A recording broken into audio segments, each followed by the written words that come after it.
Since the question was probably very forgettable, I've already forgotten it," the stranger said in a soft voice. "Is it worth repeating?" "Huh?" Jack said. "See, you've already forgotten it, so how important can it be?" The stranger returned to his pine coffee. The gambler smiled. He thought he knew the stranger's name, and if he was correct, this loudmouth was standing very close to death. "I don't think I like you very much," Jack said. "You're at the end of a very long list," the stranger replied. He tapped the coffee pot and looked at the barkeep. "It's empty. Would you bring another pot, please?" "My, don't he talk polite, though?" Jack sneered the words. "Like a sissy."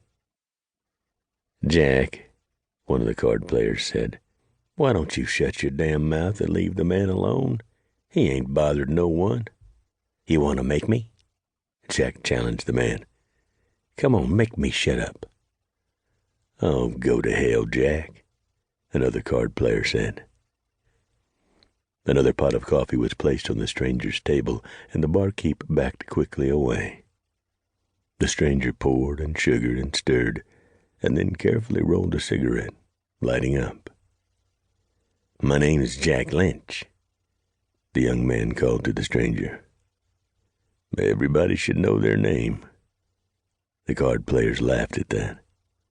The gambler smiled and riffled the cards. "What do you mean by that?" Jack asked. "Boy," the stranger said, "do you push all strangers like the way you're prodding me?" "Just the ones who think they're tough. I usually prove they ain't." "And how do you do that, Jack?" "By stretching them out on the floor."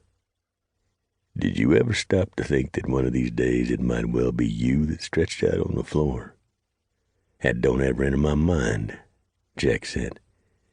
"It should." "You think you're the man who can do that?" "Yes," the stranger said softly. Jack flushed deeply, the color rising to his cheeks. The only reason he hadn't called them old coots at the card table out after they laughed at him was that none of them was wearing a gun. "Stand up," Jack shouted. The stranger pushed back his chair and stood up.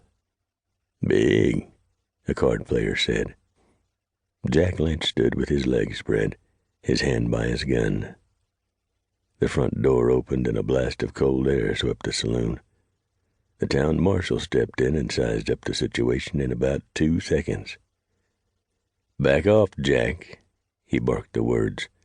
"And I mean right now, boy." "Marshal, shut up, Jack," the marshal hollered. "Put that hammer thong back in place and do it slow." "Ah, that's better. Now settle down." He looked at the stranger. "Been a long time."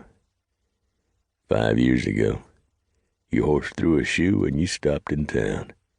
You're looking well. Feel fine.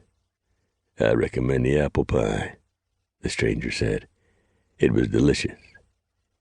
He picked up his hat and settled it on his head. "I'll sure have me a wedge and some coffee, Ralph," he said to the barkeep. "Coming right up, Marshal."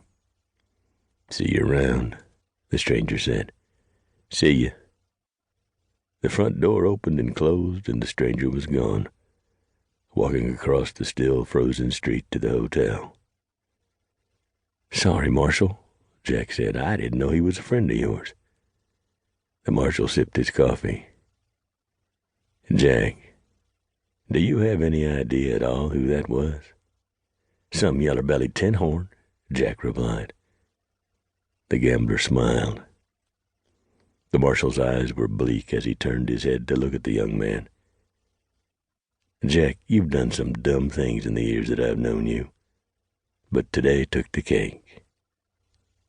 That was Smoke Jensen. Jack swayed for a moment, grabbing at the bar for support.